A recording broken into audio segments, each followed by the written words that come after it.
Oh my god. Hello everyone and welcome back to the channel. My name is Lollipop and today we are reviewing another electric bicycle, but unlike my last review which was on a fat tire electric bike, this one is the complete opposite since it is a road bike with much thinner tires.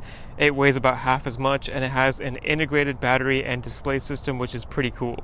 It also doesn't use a chain or a derailleur, but instead has this belt drive system and no suspension, but I'll get into all of that more when I talk about the specs. But this bike is the Kakuka K70. It currently retails for around $1,500 US, which is a lot of money for a bike, but for an e-bike these days it's not really too much.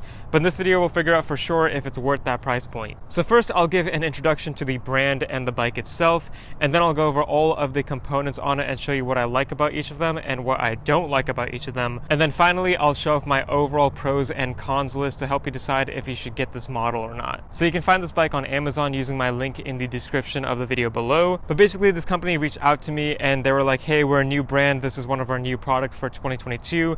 We don't have too much exposure, so we want you to make a review video on it. But that was it. Those were all the requirements for the video. I don't have to say anything good or bad about it, but I am willing to give back and make a review video since I am lucky enough to be able to test this product out and let you guys know if the product is good or bad before you go out and buy it for yourself. So if you are still interested after that, thank you so much for supporting me and my channel, and let's get on with it. So for the build process, it took me around 30 minutes to assemble the bike in full, and it was all very simple and intuitive, but the bike did not have the rear wheels perfectly centered in the dropouts. So I did have to take a wrench and adjust that a little bit, but besides that, it was all good. So I have been riding this bike around for about a month now, every day or every other day, and as you can see on the odometer on the screen right here, it says 35 kilometers. So I have been mainly focused on the road and doing some light riding, but some harder riding as well. And now I do feel prepared to talk about the bike and its components in detail. Let's start with the frame. So for the pros, this bike uses a full aluminum frame, which is great because that keeps the weight down. And I'll mention here that the bike weighs 38 pounds on my scale at home. And overall, this frame looks pretty sleek since it has internal cable routing for the most part, except for on the front fork and near the rear brake. But the integrated battery works well with the design, especially since it doesn't immediately look like an electric bike at first glance, and that can be a big plus for some people. For the cons though, the company only makes one frame size, and I measured it myself several times at 54 centimeters, so it is a medium size and actually my exact bike size since I am around 5'7" or 5'8" in height. But for some reason this is my normal riding seat position, and the bike itself does feel larger than I'm used to, so it probably won't fit riders under 5'6" too well. Additionally, the integrated battery is cool, but that also means you're not able to remove it to charge it easily, and if it does get damaged, it'll be harder to replace. And on that note, you just charge the bike by plugging in the charger in a normal wall outlet, and then inserting the cable right here on the bike. And another con I have is regarding the styling. I don't really like the look of this larger head tube up here, especially when paired with this smaller, narrower front fork. It just looks a little bit funky and doesn't flow well, but the head tube does need to be a little bit bigger because these bolts are how you access the battery if it needs to be replaced, and it also houses all of those cables you can see, so it makes sense, but I just wish the fork was a little bit bigger to complement that. But moving on to the battery and motor specs, the bike uses a 36-volt 7.5 amp hour battery paired with a 250 watt motor, which tops out at 20 miles per hour or 32 kilometers per hour. These specs are definitely not the most powerful, but for some pros, the smaller size does keep the weight down and looks sleeker, and the range is fairly good for daily city riding with a 25-mile max on all electric mode. The bike also charges fairly quickly at around 3 to 4 hours. The pedal assist modes are fine as well, with pedal assist 3 and above working pretty well. For some cons, I don't like how the 20 mile per hour limit cannot be increased.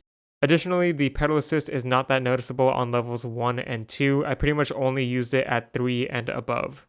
And of course the 25-mile range can be a little low if you plan on going on longer rides.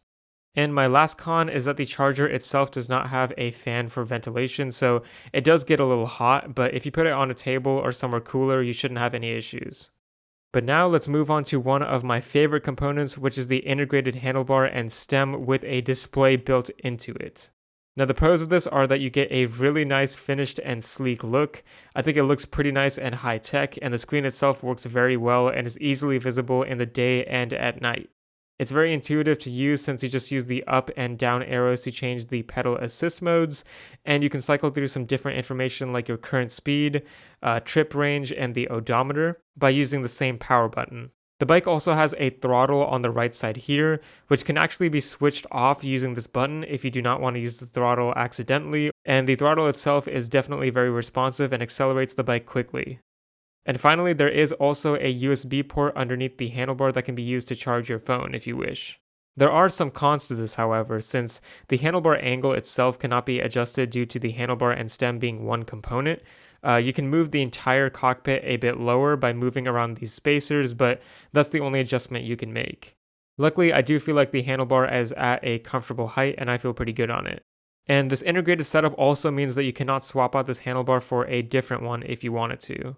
And lastly, in terms of functionality, the screen does not control the front light like it does on many other e-bikes, which is unfortunate. And now we can talk about the wheels. So these wheels have a sleek design as well. They kind of just look like the typical fixie or single speed bike wheels you see on a lot of road bikes. And usually I don't like those as much because they are heavy and add some unnecessary weight to the bike, but in this case the wheels are made from aluminum and are not that heavy, which is good. And additionally, the 700C bolt-on design is inexpensive and easy to replace and easy to find parts for if anything breaks. The tires are 700 by 32C with reflective sidewalls for added visibility, so that's a good touch for some more comfort and stability. But now let's finally discuss that drivetrain. This is a belt drivetrain, which means it uses this belt made out of fiber and carbon instead of the typical chain. The pros of this are that this belt is much more durable and will last a whole lifetime for this bike without maintenance, so you do not have to lube it at all or do anything essentially. Additionally, there's no rear derailleur either, so no problems with that, and this drivetrain in specific is a single speed, so no shifter either, just a very simple and smooth drivetrain. It is also very, very quiet, which is nice to see since e-bikes can get loud enough as it is with the motor noises, but actually here, take a listen to the drivetrain. So here's the drivetrain without any electric assist.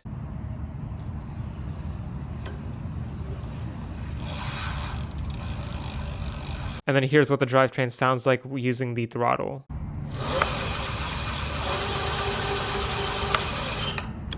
The cons of the system are that it'll be more difficult to change a rear flat tire if you get it flat, and the single speed is not as efficient if the battery does die, since pedaling a 40-pound bike on a single speed is pretty difficult. Taking a look at those brakes now, they are generic mechanical disc brakes, but these brake levers are pretty durable, and the stopping power is good for mechanical disc brakes, so I don't really have any complaints here. And the last few components I'll talk about are the touch points on this bike, so the pedals, saddle, and grips. The pedals on this bike are generic nylon pedals that are durable, so they're totally good. The saddle is a comfortable seat and doesn't look too bad either, and the grips do match the saddle and are very squishy.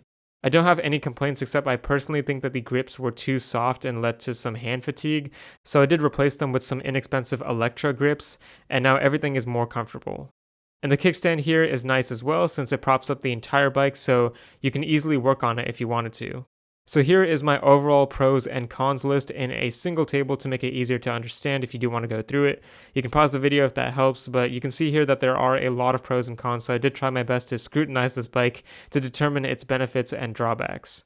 But now I do want to show myself riding this bike in 3 different areas, which are smooth roads, rougher broken roads, and some light gravel paths to show you how the bike handles. Alright, test riding the Kakuka K70 electric bike on smooth roads first, and I'm on pedal assist 1 right now, and I'm basically feeling nothing. Pedal assist 2 on here. Once again, I'm not really feeling too much. If I kind of start pedaling faster, I feel it kick in a little bit on the high end, but not much there either. Yeah, I'm feeling it a little bit more on pedal assist 3. We'll go on this paved bike path here, which is very smooth. Bike definitely feels comfortable on this path, and I'm feeling the pedal assist kick in on the higher end now. I'll slow down a little bit, kick it up to 4. And yeah, I feel the assist coming in. These grips, like I mentioned, are very squishy. On smooth roads, it's not as noticeable because you're not really absorbing any bumps through the handlebar. But now we can go up on this uphill section. I'm on pedal assist 4, I'll go up to 5. absolutely no problem at all. It's only on uphills where there's a lot of gravel or rocks and stuff in the way. It just has trouble gaining some traction. But it is a road bike, so it's not really meant for that. The corner's just fine. Let me kick on that throttle now. Once it hits 32 kilometers an hour, it'll basically stop and stay at that speed. So areas like these flat bike paths are where I expect most of Kakuka's customers to be riding, like 80% of the time. And in terms of pedal assist, I feel like pedal assist 3 is a good sweet spot on this bike.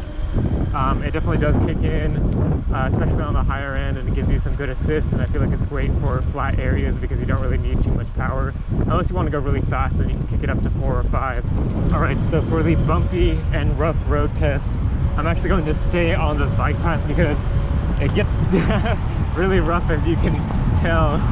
So little bumps here and there are no big deal for this bike, as is expected with the wider tires.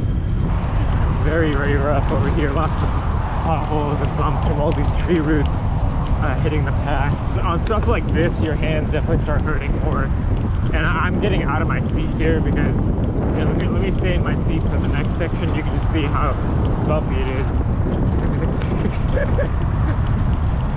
Yeah, but I'm trying to, now I'm out of my seat and it's a lot more stable. Let me go on some grass as well. Not bad. Maybe come off this curb here. Yeah, that's fine.